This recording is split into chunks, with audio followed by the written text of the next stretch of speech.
Hello everyone, welcome to my channel Jaiswal Coaching. Today we are going to do the exercise question of acid, bases and salt chapter, which one is the chapter number 2nd of CG board class 10th science, and we had already done the questions from 2nd to 7th, and today we are going to deal with the remaining question from 8th question. So without wasting time, let's start. So eighth question is, acid A and B were taken in two beaker. Acid A और B को दो beaker में लिया गया. Acid A ionise partially, मतलब क्या है, acid A जो है वो पार्शली आयनाइज हुआ वाटर में, और while acid be ionise completely, और बहुत मतलब एसिड बी जो है वो कम्प्लीटली आयनाइज हो गया है ना. On the basis of this experiment you have to tell the some questions, so let's deal with it. So question number A is, which among A and B is strong? कौन सा होगा strong, आप ही बताइए. पहले भी जो book के question, book में जो टॉपिक थे उसमें मैंने बहुत अच्छे से समझाया है. तो कौन सा होगा स्ट्रॉन्ग एसिड? एसिड ए होगा कि एसिड बी होगा? ऑब्वियसली स्ट्रॉन्ग एसिड जो कौन सा होगा, एसिड बी होगा, क्योंकि ये क्या हो गया, कम्प्लीटली आयनाइज हो गया था, है ना. आयनाइज कम्प्लीटली हो गया था. और वीक एसिड कौन सा होगा, एसिड ए, जो कि पार्शली आधा आयनाइज हुआ था, है ना. अब नेक्स्ट क्वेश्चन है, what is a weak acid? Weak acid का डेफिनेशन बताइए, ऐसा बोला है ना. An acid that only partially dissociate into the component ion when dissolved in water. जब भी आप एसिड को वाटर में डिजॉल्व करते हो तो वो पार्शली आयनाइज हो, उसको वीक एसिड बोलेंगे, है ना. It produce relatively low concentration of hydrogen ion, और ये हाइड्रोजन आयन जो है when compare to strong acid, ये कम हाइड्रोजन आयन प्रोड्यूस करता है, इसीलिए ये वीक एसिड कहलाता है. उसके बाद क्वेश्चन नंबर सी है, व्हाट इज़ स्ट्रॉन्ग एसिड? फिर स्ट्रॉन्ग एसिड का डेफिनेशन क्या होगा, N acid that completely dissociate, या फिर कम्प्लीटली आयनाइज हो जाएगा, उसे क्या बोलेंगे, स्ट्रॉन्ग एसिड बोलेंगे. फिर उसके बाद क्वेश्चन नंबर डी है, which give example on off both strong and weak acid. आपको एग्जाम्पल बताना है. स्ट्रॉन्ग एसिड के एग्जाम्पल हो जाएंगे H2SO4 सल्फ्यूरिक एसिड या हाइड्रोक्लोरिक एसिड, और वीक एसिड के एग्जाम्पल हो जाएंगे एसिटिक एसिड या सिट्रिक एसिड, है ना. एसिटिक एसिड का फॉर्मूला क्या है, CH3COOH, है ना. सिट्रिक एसिड का C6H8O7. So these are the questions of question number 8, and we already done it. Now see the next question, which one is question number 9. So question number 9 is, which gas is usually displaced during reaction between acid and metal?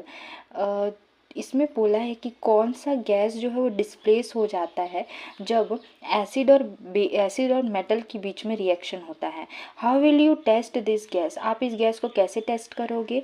Take the example of magnesium metal to explain, और इस metal के जगह में आप magnesium metal का उपयोग करेंगे. Answer होगा कि हाइड्रोजन गैस इज़ यूजली, सबसे पहले पहला क्वेश्चन का ना, कि which gas is usually displace during reaction between acid and metal. Hydrogen gas is usually displace during reaction between acid and metal. जब एसिड और मेटल का रिएक्शन होता है तो कौन सा गैस डिस्प्लेस होता है, हाइड्रोजन गैस डिस्प्लेस होता है. ऑलरेडी बुक में है, ये बुक हम सारा टॉपिक कर चुके हैं, ये क्वेश्चन आंसर में दोबारा पूछा गया है. उसके बाद गैस टेस्ट, कैसे टेस्ट करेंगे हम, how will you test this gas? तो ब्रिंग बर्निंग मैच स्टिक, एक जलता हुआ मैच स्टिक को लाओ, है ना, या फिर कैंडल को लाओ टेस्ट ट्यूब के माउथ के पास. मतलब जब भी आप एक टेस्ट ट्यूब में, है ना, एक टेस्ट ट्यूब में आप मिलाते हो एसिड प्लस मेटल मिलाते हो, तो ये दोनों को मिलाने के बाद उसमें से गैस निकल रहा है, वो कौन सा है, हाइड्रोजन गैस.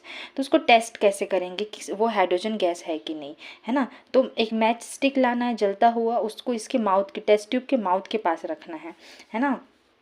तो क्या होगा, गैस बर्न विद, गैस जो है वो जलने लगेगा और एक पॉप साउंड आएगा वहाँ से, है ना. इट मीन्स वो क्या है, हाइड्रोजन गैस है.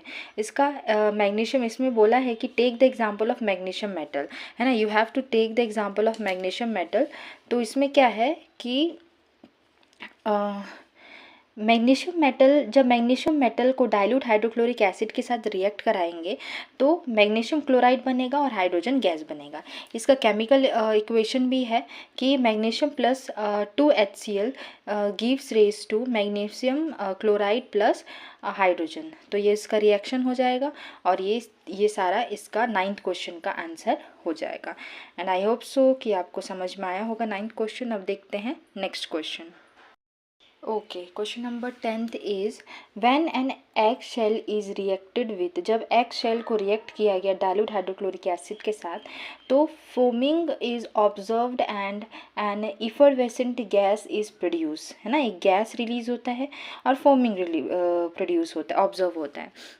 तो वंस फॉर्मिंग यहाँ पे ना फॉर्मिंग लिखी हुई है, फोमिंग होगा ना, ये होगा इसका स्पेलिंग, शायद मैं गलत लिख दी है ना। Forming subsides, a lighted agarbatti is extinguished on placing it inside test tube. Explain the following in the given activity, है ना। तो क्या हुआ, जब एग शेल और डाइल्यूट हाइड्रोक्लोरिक एसिड को रिएक्ट करवाया गया तो वहाँ से फोमिंग रिलीज होता है और एक गैस रिलीज होता है ना। Lighted agarbatti is extinguish on placing it inside test tube, है ना। एक लाइटेड अगरबत्ती क्या हो गया, एक्सटिंग्यूज हो गया जब उस टेस्ट ट्यूब के अंदर में इसको रखा गया। तो ये इस एक्टिविटी को समझाइए बोल रहा है। तो पहला क्वेश्चन है कि प्रोड्यूस और step followed in the activity, कौन कौन से स्टेप किया गया। पहला तो place crushed eggshell in a test tube, पहले एगशेल रखो आप। एगशेल मतलब क्या है, एग का छिलका, है ना। तो उसमें उसको पूरा क्रस्ड करके टेस्ट ट्यूब में रखना है। फिर उसके बाद उसमें डाइल्यूट हाइड्रोक्लोरिक एसिड डालना है। फिर वहाँ पे एक फोमिंग आएगा, है ना, फोम बनना स्टार्ट होगा, झाग बनना स्टार्ट होगा। इंसर्ट अ बर्निंग अगरबत्ती, बर्निंग अगरबत्ती को आप डालिए उस टेस्ट ट्यूब में। फिर वहाँ से वो क्या निकलेगा, एक फ्लेम निकलेगा, मतलब एक बर्न अगरबत्ती से वहाँ से फ्लेम निकलना स्टार्ट हो जाएगा, है ना। क्वेश्चन का ही बी क्वेश्चन है, draw the picture of experimental setup. Experimental setup का पिक्चर बनाना है। तो वो एक्सपेरिमेंटल पिक्चर एक्चुअली मैं इसको ऐड कर दूँगी लास्ट में, क्योंकि यहाँ बनाना पॉसिबल नहीं था, तो इसीलिए मैं लास्ट में ऐड कर दूँगी उसका पिक्चर। बस आप अभी जान लीजिए कि टेस्ट ट्यूब है जिसमें एक्शेल होगा और उसमें हाइड्रोक्लोरिक एसिड होगा, उसमें से गैस इवॉल्व होगा, कार्बन डाइऑक्साइड बबल, है ना, पॉट की तरफ। और टेस्ट हमने क्या टेस्टिंग किया कि एक lighted stick held at the mouth goes out, है ना।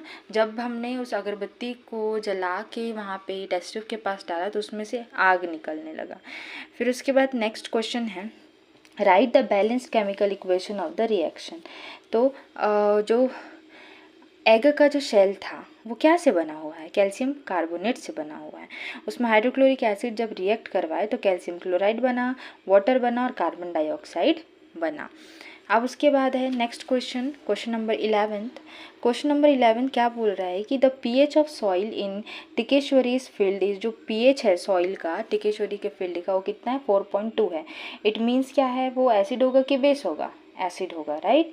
अब हाउ कैन सी कंट्रोल, वो कैसे कंट्रोल करेगी पीएच ऑफ सॉइल को ताकि उसके पैडी क्रॉप मतलब धान की खेती अच्छी हो पाए। एसिडिक खेत में या एसिडिक सॉइल में क्या अच्छे से प्लांट ग्रो कर पाएगा, नहीं ग्रो कर पाएगा, है ना। तो soil pH of 4.2 is highly acidic, बहुत ज़्यादा एसिडिक है। पैडी क्रॉप्स के लिए paddy crops prefer slightly acidic, मतलब कम एसिडिक हो या फिर न्यूट्रल सॉइल हो, वो ज़्यादा प्रेफर करता है। पैडी का जो धान का जो खेती है उसमें या तो कम एसिड हो या न्यूट्रल हो, है ना। टिपिकली बिटवीन 5.5 से 6.5, ये तो बहुत कम हो जाएगा। 4.2 कितना चाहिए पैडी को उगने के लिए, 5.5 से 6.5 तक। तो द सॉल्यूशन, इसमें सॉल्यूशन क्या होगा, टिकेश्वरी मस्ट, उस टिकेश्वरी को क्या करना चाहिए, उसको न्यूट्रलाइज, एसिड को कैसे करेगी, वो न्यूट्रलाइज करेगी। और न्यूट्रलाइज कैसे करेगी, वो क्या डाल के करेगी, अपने फील्ड में बेसिक मटेरियल डाल के उसको न्यूट्रलाइज करेगी। क्योंकि हमें पता है एसिड प्लस बेस क्या हो जाता है, सॉल्ट बन जाता है। इसी प्रोसेस को न्यूट्रलाइजेशन बोलते हैं, या ये क्या हो जाएगा, ये न्यूट्रल हो जाएगा, है ना। तो इसमें कौन सा मटेरियल यूज़ करेगी, वो या तो सॉक्ड लाइम, कैल्शियम हाइड्रोक्साइड को सॉक्ड लाइम बोलते हैं, या फिर क्विक लाइम का यूज़ करेगी, कैल्शियम ऑक्साइड, या फिर चॉक का यूज़ करेगी, कैल्शियम कार्बोनेट का यूज़ करेगी। तो ये क्वेश्चन आपको समझ में आ गया होगा, है ना। अब नेक्स्ट क्वेश्चन देखते हैं। आप, ये तो फेवरेट क्वेश्चन है ना, जो कि एग्जामिनर का बहुत ज़्यादा फेवरेट क्वेश्चन है और आपको आना चाहिए। व्हाट इज़ न्यूट्रलाइजेशन रिएक्शन, यही डिस्कस किया हमने कि न्यूट्रलाइजेशन रिएक्शन क्या होता है।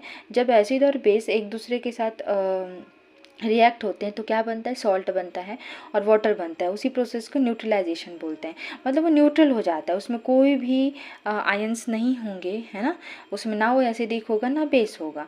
The reaction produce salt and water while releasing heat. ये जो रिएक्शन है वो क्या प्रोड्यूस करता है, सॉल्ट और वाटर प्रोड्यूस करता है। तो न्यूट्रलाइजेशन रिएक्शन क्या है, neutralisation reaction is the chemical reaction between acid and base, है ना, which convert acid and base into salt and water. अब इसका दो एग्जाम्पल है जो कि नेक्स्ट पेज में वो देखते हैं।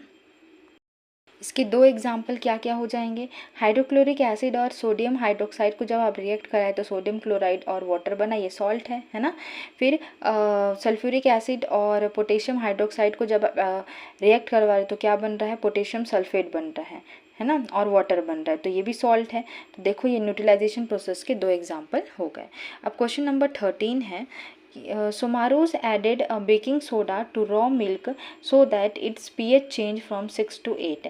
This milk will take longer to change into curd. Why? तो देखो कि सोमारू ने ऐड किया बेकिंग सोडा एक कच्चा दूध में। दूध का जो पीएच होता है वो कम होता है, राइट, एसिडिक होता है। तो जैसे ही उसमें बेकिंग सोडा डाले तो वो एसिडिक से किस में चेंज हो गया, बेसिक में चेंज हो गया, मतलब 8 हो गया, 6 से 8 हो गया।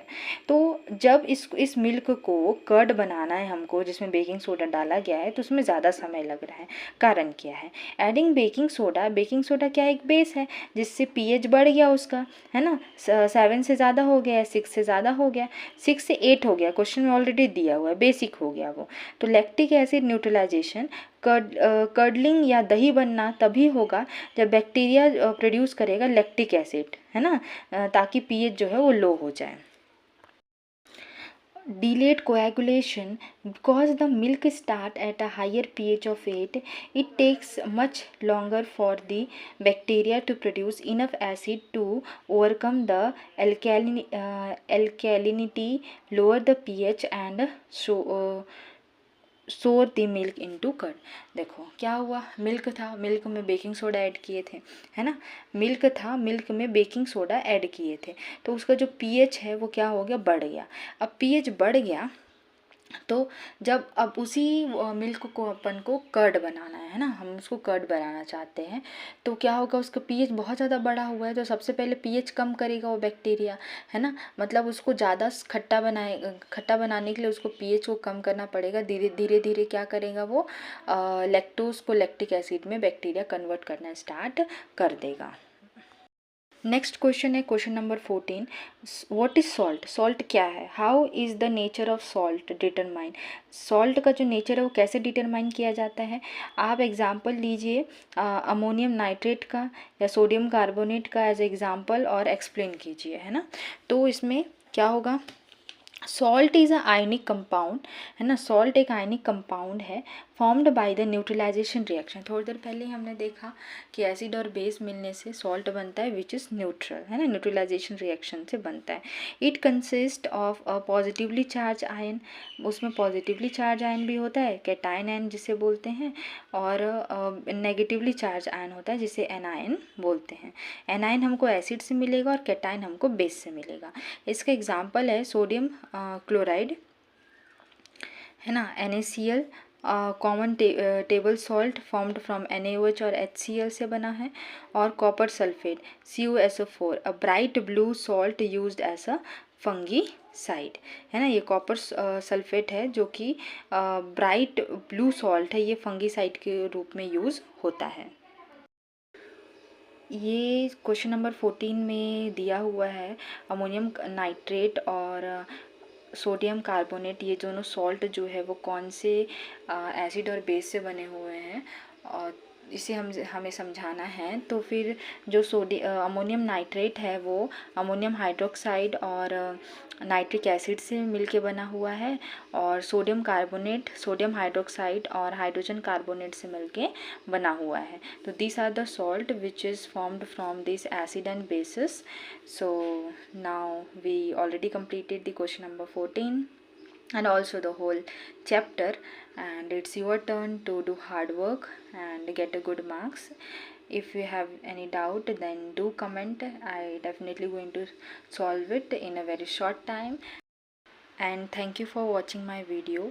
If you like my video, like, share and comment, and do subscribe.